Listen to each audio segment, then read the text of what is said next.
I said, who's a philanthropist? They said Manu Chandaria, Bill Gates. Their vision of a philanthropist was an old man who has made a lot of money and then is now, this concept of I learn, I earn, and then I serve. And I said, no, we need to redefine that. You can have strategic giving from when you're earning and serving at the same time. And I think that narrative has to change because our strategic giving has to start earlier. And guess what? We have a lot of Africans who are not billionaires. They might be millionaires, even in dollar terms, but they don't see themselves as philanthropists, right? They write checks for whoever comes to ask them for money. They're very generous and kind. But guess what? They're not building generational wealth for generational impact. And we have to catch them younger, which is why I co-founded Wealth for Impact with Emma.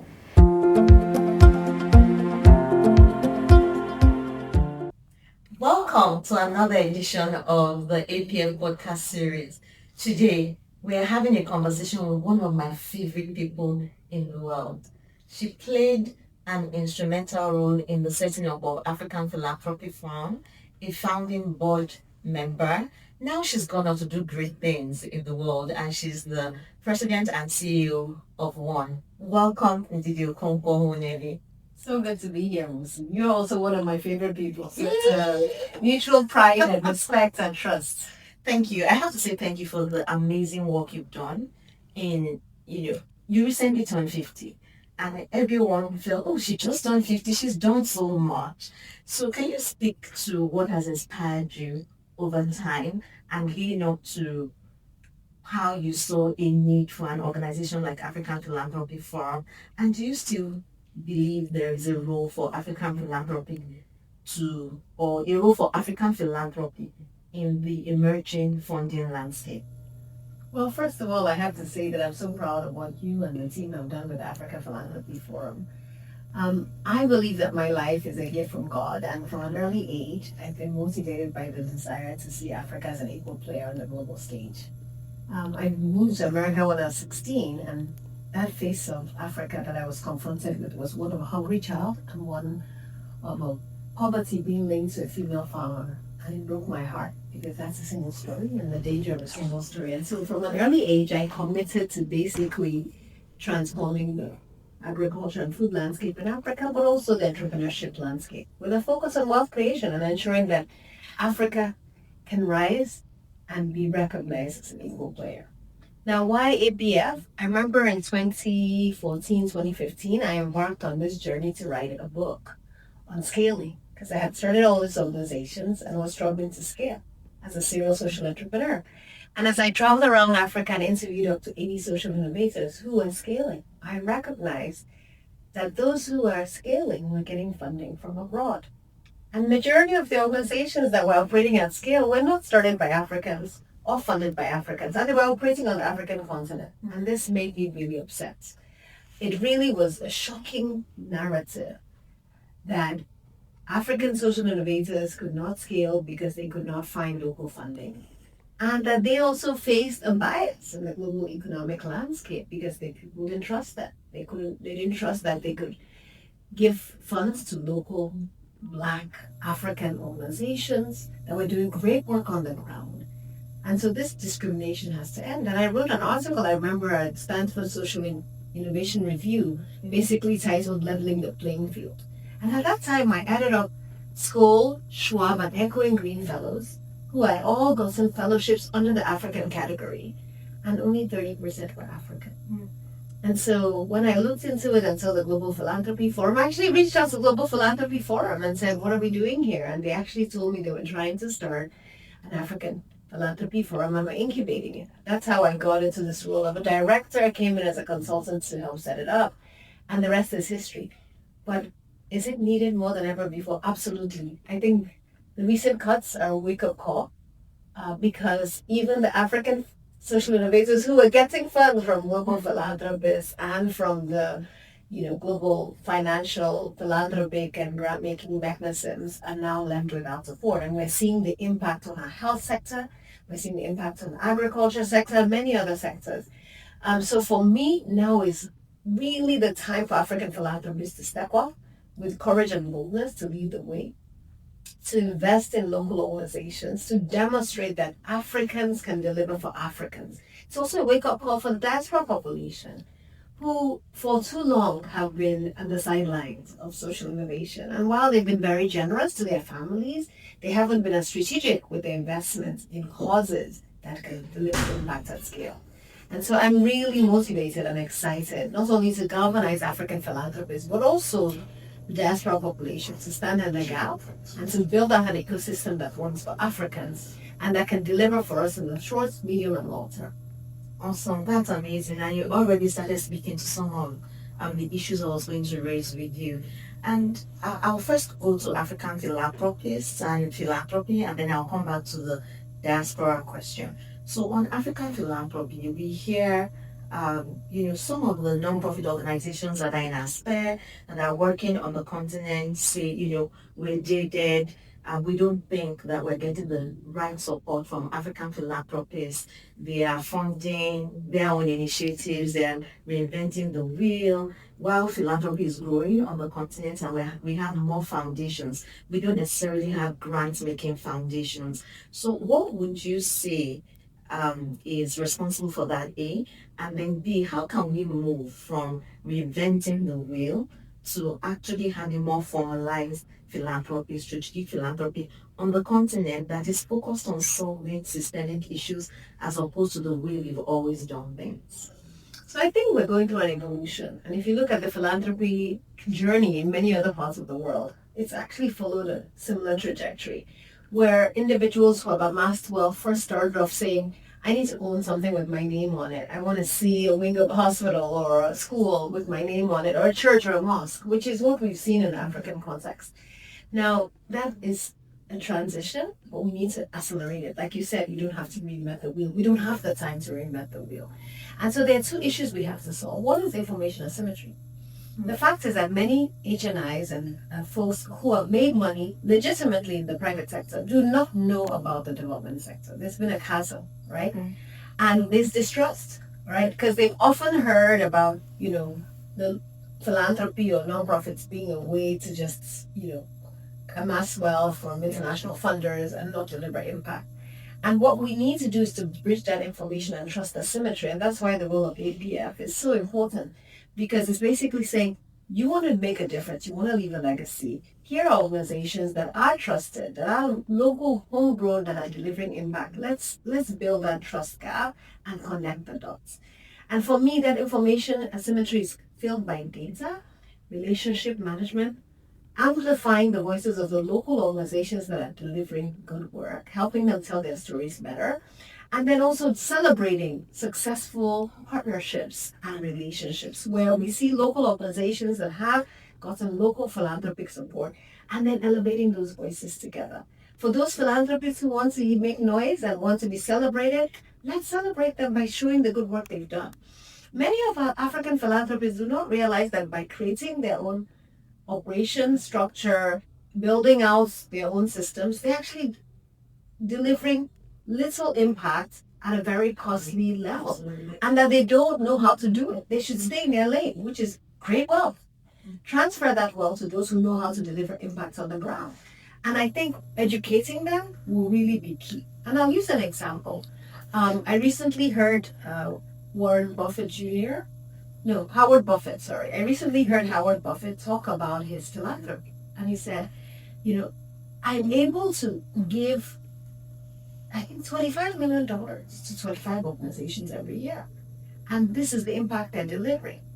As opposed to trying to do it myself or building out a huge foundation where I'm able to then deliver 2,500 because of this number I have. Right. So the concept of how much money do you want to deliver impact at scale versus how much do you want to bear in operating expenses? And there are many models to look at across the world that show you that impact at scale and generational impact should be the real raison d'etre for philanthropists who want to leave a legacy that outlives them.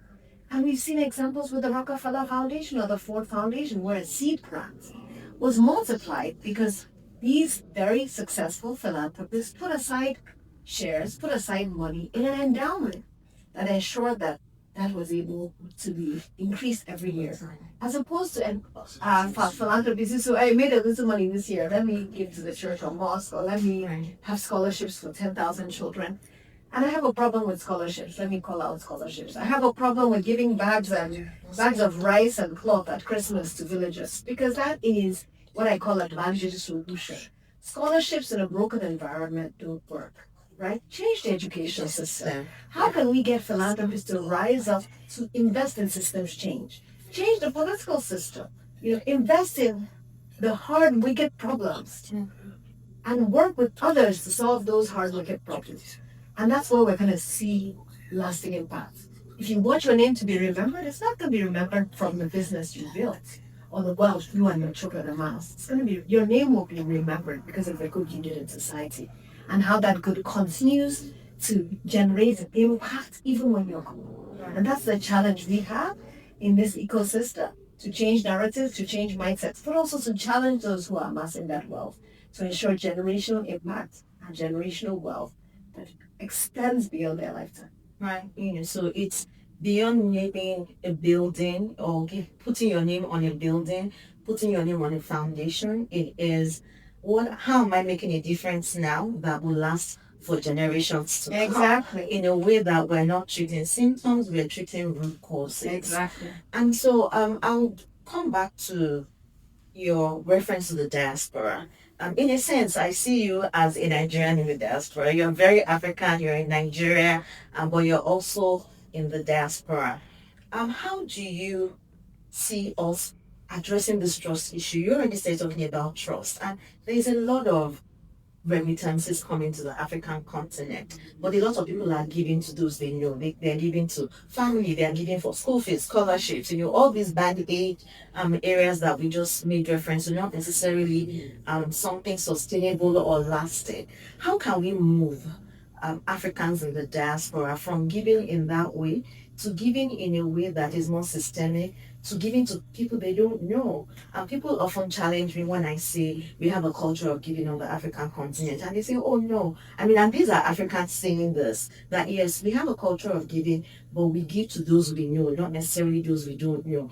So if we're going to begin to change the way we give and give in a way that there would be sustainable and lasting change on the continent, we have to pool resources in unconventional ways. We have to be innovative about the way we are putting these resources. So how do we get them to begin to shift their mindset from, oh, I'm sending to my cousin, I'm sending to my mom, to giving to an organization or an institution, or to effect lasting change in the society or community I originally came from? And while on that, just one more thing, how do we also get those who are disconnected? So there are levels, there are generational, there are generations to those in the diaspora. There are those who were originally connected, and then there are Africans that have born by their parents in America, for example, have never been to America. I've never been to Africa.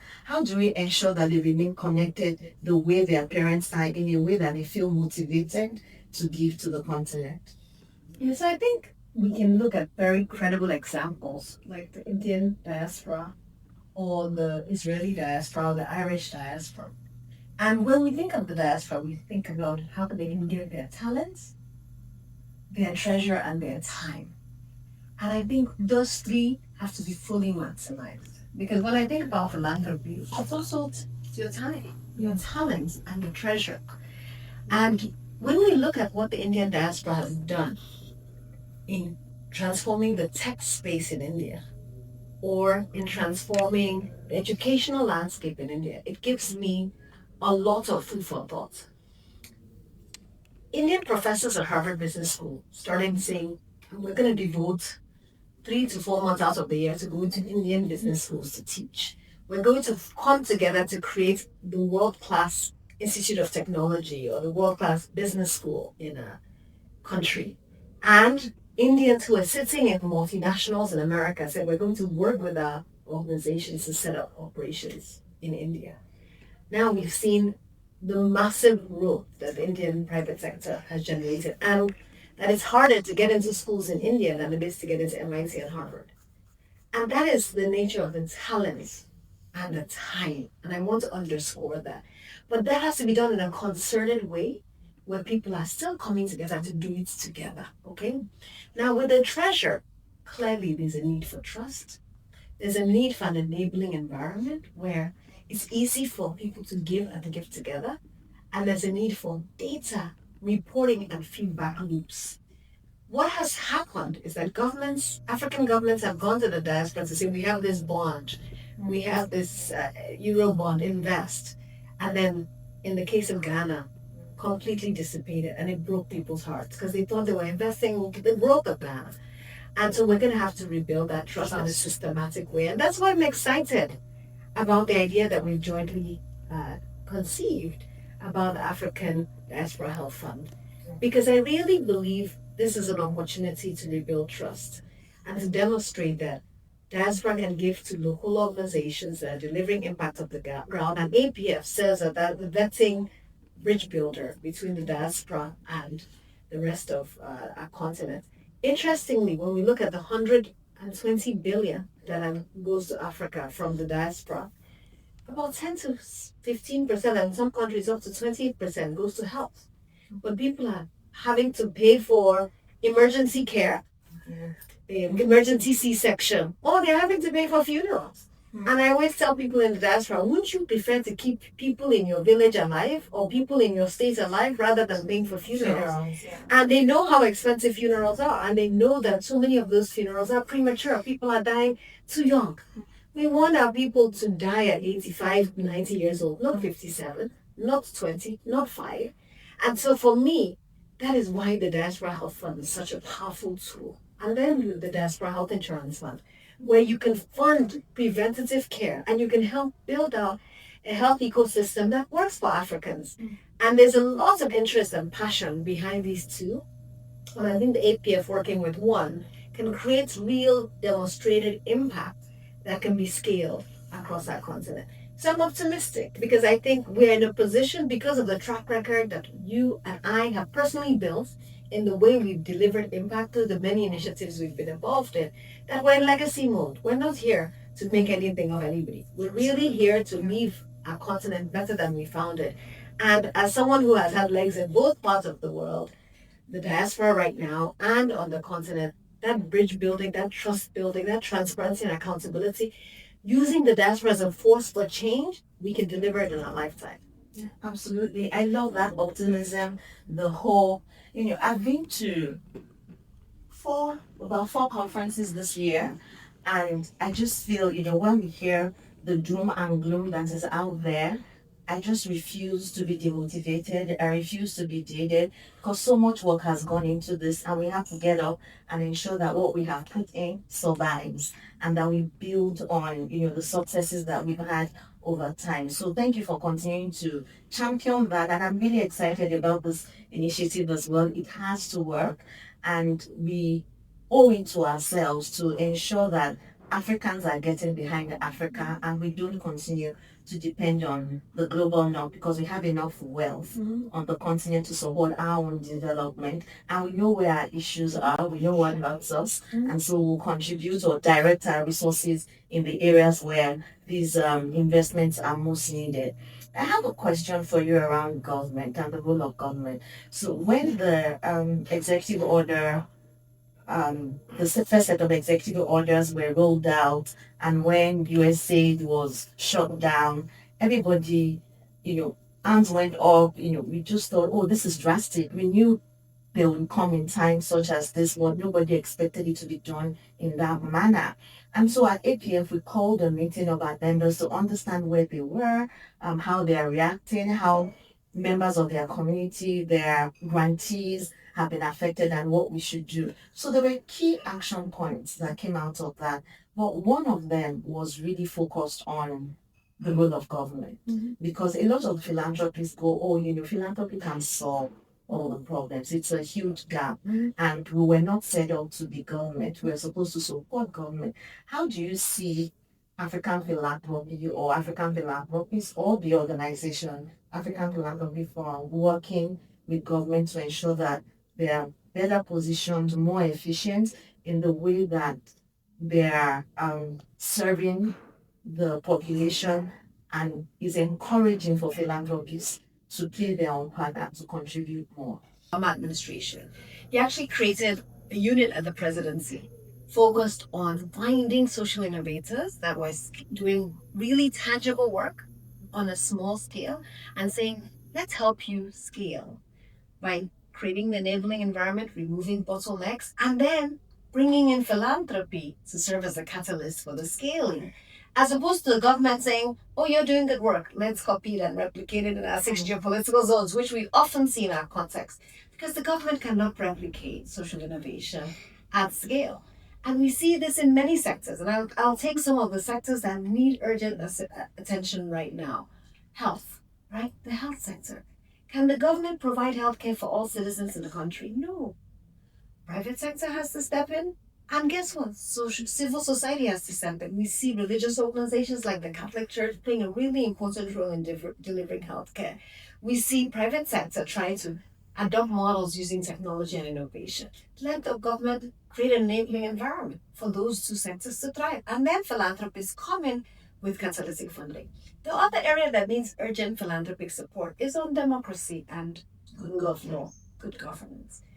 In many of our countries, philanthropists shy away from this sector because of fear of retribution, because of fear of naming and shaming, because their businesses might be affected. Yes, the governments might cancel them or shut them down. And this is the opportunity for pooling resources. And I've seen a great example in South Africa where anonymous donors came together to create an organization that holds governments accountable and insists on the rule of law, democracy, free and fair elections. Anonymously, this philanthropist donates to this organization that can then do the hard work. Because if our civil society organizations that work in democracy and good governance are only funded by international organizations, we're at risk. Because those international organizations also have their agenda, right? We need philanthropists who are not transactional, who are committed to long-term sustainable growth of the African continent to come together and pool resources, because nobody's funding this area, and it is urgent and important, especially at a time like this where we need fewer conflicts, stronger governance, governments that work for their people, and elections that deliver free and fair results. And unfortunately, instead of going in the right direction, many of our African governments are not. And so this is my urgent plea, and this is one area that needs bold, courageous, pooled resources for Africans by Africans who are in legacy mode. Wow, that's a lot. And I think you already started speaking to what I want to ask you now. And that is, if you had a clean slate to redesign how we approach philanthropy in Africa, what would you do? Well, I would say that for me, I think we have to redefine what philanthropy means. And this is another job for APF. I keep on giving APF more work, but this is another job for APF, because philanthropy is not about advertising how much your foundation does or does not do. It's created a lot of kind of jaded mentality in the system. I remember when APF organized its first convening in Kenya. Many, many years ago, at the time you hadn't even joined, we had just started APF. And I remember writing to a lot of my friends in Kenya saying, come for this breakfast we're having in Kenya. And many of them wrote back, I'm not a philanthropist. I said, who's a philanthropist? They said, Manu Chandaria, Bill Gates. Their vision of a philanthropist was an old man who has made a lot of money and then is now, this concept of I learn, I earn, and then I serve. And I said, no, we need to redefine that. You can have strategic giving from when you're earning and serving at the same time. And I think that narrative has to change, because our strategic giving has to start earlier. And guess what? We have a lot of Africans who are not billionaires. They might be millionaires, even in dollar terms, but they don't see themselves as philanthropists, right? They write checks for whoever comes to ask them for money. They're very generous and kind. But guess what? They're not building generational wealth for generational impact. And we have to catch them younger, which is why I co-founded Wealth for Impact with Emin. And the commitment there was, let's help more Africans see themselves as strategic givers and pool their resources to make change happen. So redefining that is really important. Because guess what? As a philanthropist, you don't have to have a budget for PR. By the time you have a budget for PR, then you're trying to change narratives to show that you're quite generous. Yeah. How much of it is actually going to impact? And I'd also love for APF at some point when we're bold enough and we're strong enough to do it, is to do a ranking by how much money is actually being dispersed. Because some of our loudest philanthropists on the continent are not the most generous. Yes. And some of the most generous are invisible and not celebrated and not recognized. And then it creates a kind of imbalance. And I'd love to see that ranking that says, just like Time has come out with this 100 philanthropists, let's link it to APF saying, these are 100 philanthropists. And I think you should do that sooner than later. And it also then fosters people to say, I want to be on that list. And you could partner with a few of our leading African magazines and news centers to do that. Because then it will say, okay, who are the philanthropists who are really making a difference? And how can we celebrate the quiet, smaller philanthropists who are using their funding for catalytic change and systems change? So 2 new projects for you. I know. This is why we have Ndidi. Great ideas always come out of coffee, a podcast, and it could be sitting next to you on a plane. You never know. And I think this is a perfect segue to say, you described yourself as a serial entrepreneur, and you just mentioned one of your many initiatives, Wealth for Impact. There's Africa Food Change Makers Network. There is Muna, there is Nia, there is Leap. And for those who don't know, I worked closely with Ndidi under Leap, and I succeeded her, which were, I mentioned back then that I can't fill your shoes. I'm bringing my own shoes. And thank you for the great coaching and how far we've come since then. So the question is there anything else lurking in the background? Are you about to start something else, something new? Or where are you in this sphere? Well, right And now, don't tell us you're jaded. no, I'm not jaded. I can't. Do you know, Mosun, I'm in legacy mode. That's why I took on the Jump at the One campaign, because we really have to fight for Africa at the highest levels. It's a tough battle.